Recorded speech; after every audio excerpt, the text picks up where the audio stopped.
Join to my channel Prachi tips and blogs में। तो कैसे हैं आप सब? आई होप अच्छे होंगे। तो आज का ये जो वीडियो है काफ़ी हेल्पफुल होने वाला है, सो प्लीज़ वीडियो के एंड तक ज़रूर बने रहिएगा। और अगर आपने मेरे चैनल को सब्सक्राइब नहीं किया है तो प्लीज़ मेरे चैनल को सब्सक्राइब कर दीजिए, बेल आइकन को हिट ज़रूर कर देना। तो बिना देरी करते हुए आज की इस वीडियो को करते हैं।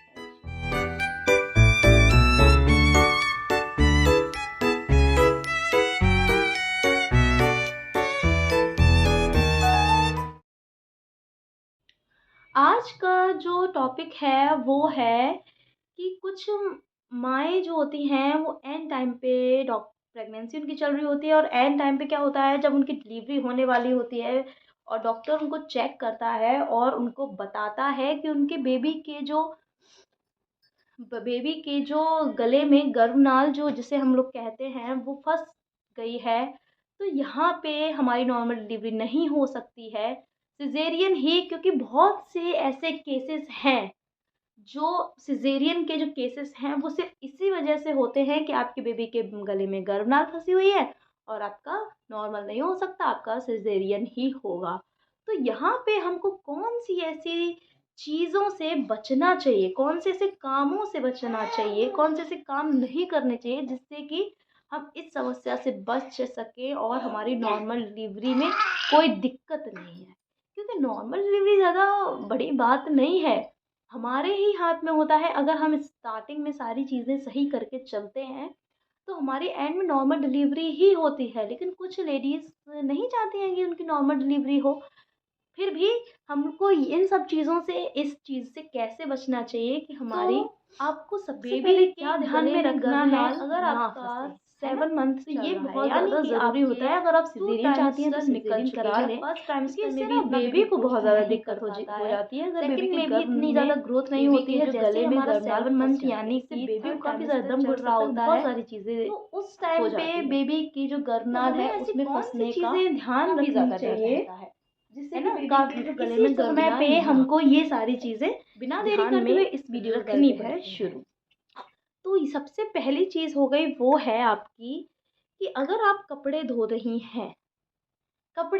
हैं, कोई भी काम आप कर रही हैं, तो आपको झुकना नहीं है। जैसे कि आप झुक जाती हैं जब प्रॉपर, तो जैसे कपड़े आप निचोड़ रही हैं, है ना, झुक के कृषु नहीं, कपड़े अगर आप झुक के धो रही हैं, निचोड़ रही हैं, तो ऐसे में बेबी के गले में गर्भनाल जो है वो फंसने का काफ़ी ज़्यादा डर रहता है, बहुत ही ज़्यादा डर रहता है। ये चीज़ मुझे नहीं पता थी।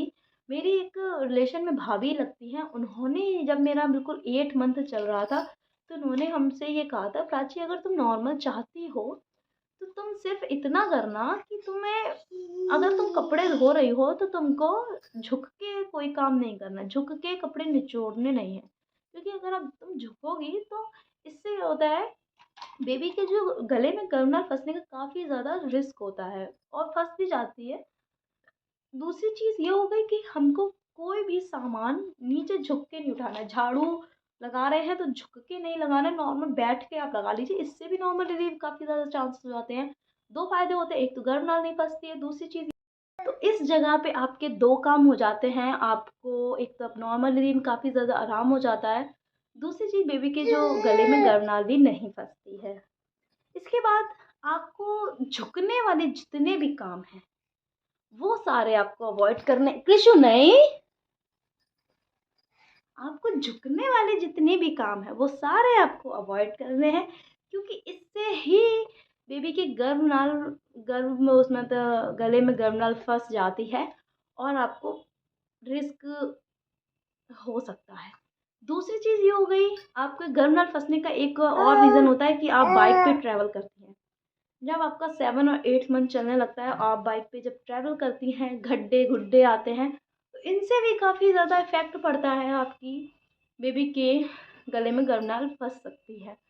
तो कुछ चीज़ें हैं, तेज़ तेज़ दौड़ दौड़ के चलना, भागना, ये सारी चीज़ें आपको जब आपका 3rd ट्राइमेस्टर यानी लास्ट का समय चल रहा हो, ऐसे में आपको ये कुछ चीज़ें हैं वो अवॉइड करनी चाहिए। अगर आप अवॉइड नहीं करती हैं तो इससे काफ़ी ज़्यादा रिस्क हो सकता है, चाहे आपका सिजेरियन हो चाहे आपका नॉर्मल हो।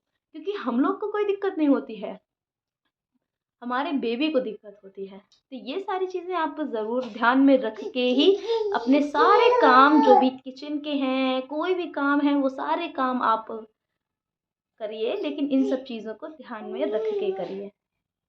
तो आई होप मेरा ये वीडियो आपको पसंद आया हो, और अगर पसंद आया है सो प्लीज़ वीडियो को लाइक करिए। अगर लाइक आया है तो लाइक करिए, और मेरे चैनल को प्लीज़, कृषु बोलो, प्लीज़ सब्सक्राइब ज़रूर करें। तो मिलती हूँ ऐसे ही हेल्पफुल नेक्स्ट वीडियो में। तब तक के लिए bye bye and take care.